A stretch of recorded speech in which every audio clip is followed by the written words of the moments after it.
आपने बड़ा जबरदस्त एक पॉइंट रेज किया था कि पाकिस्तान क्रिकेट में इस वक्त जो प्लेयर्स खेल रहे हैं वो किन परफॉर्मेंस पे खेल रहे हैं। यही आकिब जावेद थे जब गैरी क्रिस्टन को और जैसन ग्लेस्पी को जब फारिग किया था तो उन्होंने कहा था कि कोच का कोई रोल नहीं होगा, और अब यही बात कर रहे हैं माइक हैसन के लिए कि जी कोच को हमने एम्पावर किया हुआ है और कोच का रोल है। क्या माइक हैसन का जो एक्सपीरियंस है वो ग्लेस्पी से या गैरी क्रिस्टन से ज्यादा है कि जिसपे उन पे एतमाद नहीं था और इनके ऊपर एतमाद है?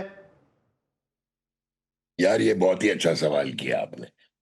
अब आप जब आते हो ना माइक हैसन, इनकी डिटेल में जाओ तो ये एक आधे ऑफिशियल रहे हुए हैं, खास खेले नहीं हुए, एक्सपीरियंस है, क्वालिफाइड कोच है।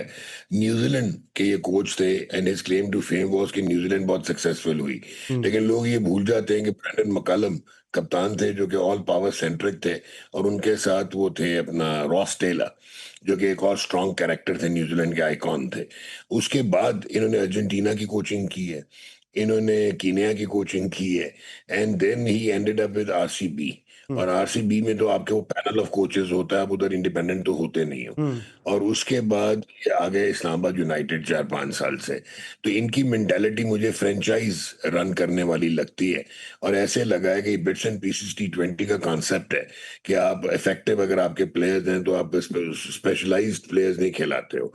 और यार, आप टीम को पहले उसका वो तो देख लो, टीम की डायनामिक्स देखो कि हमारी टीम में तो आपके जो स्पेशलिस्ट भी हैं वो भी एट टाइम स्ट्रगल कर रहे होते हैं। तो आप पार्ट टाइमर्स के साथ वनडे इंटरनेशनल कैसे सोच सकते हो? 20-20 ओवर कराओगे? किसी कम अक्ल को भी पता है कि मिडिल ओवर्स में आके आपने आउट करना होता है तो वनडे की शेप बनती है। वनडे के जो प्लेयर्स हैं वो रेड बॉल भी खेला होना चाहिए ताकि उसकी बेसिक स्किल सेट बहुत तगड़ा हो, रोटेशन और स्ट्राइक हो, सारा कुछ हो। तो आई पर्सनली फील के माइक हैसन काफी तबाही कर रहा है। फिर मुझे ऐसे लगा, वो सर्कमस्टांशियल एविडेंस था कि शायद ये एक दो प्लेयर्स को प्रेफर कर रहा था और उस चक्कर में एक आधा प्लेयर ड्रॉप कर रहा था जो ड्रॉप होता नहीं था, और आप सफर भी कर गए। Ibrar Ahmed should have played against England, और डेड हो सकता था उस्मान तारिक के साथ, बट अनफॉर्चुनेटली आपने खिलाया नहीं। आप ये हमाकत देखो कि हम शायद वेट कर रहे होते हैं कि हमने अपने फेवरेट्स लाने होते हैं, कि ये जो आपका इब्रार है, इसने 2024 में डेब्यू किया था। 2 सीरीज हैं जहां पे ये पूरे मैचेस खेला है, अदरवाइज इसको पूरे मैच ही नहीं खिलाते, और वो वर्ल्ड रैंकिंग का स्पिनर है। सुफियान मुकीम T20 में जब एस्टैब्लिश हो गया वो गायब हो गया, ठीक हो गया जी। तो मेरी समझ से बाहर है कि ये हम क्यों कर रहे हैं। क्या हमारी कैपेसिटी इतनी है? क्या हम लोग जो है हम टेकन फॉर ग्रांटेड ले रहे हैं?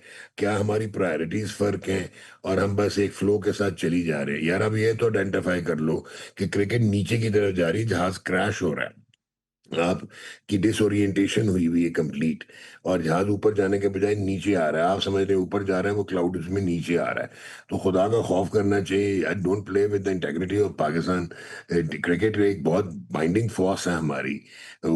इसमें ना कोई पॉलिटिक्स रहती है, ना कोई दीन रहता है, ना कोई कास्ट रहती है। क्रिकेट हमें इकट्ठा करती है, लेकिन बाइंड डॉक्टर करती है, साहब, हमें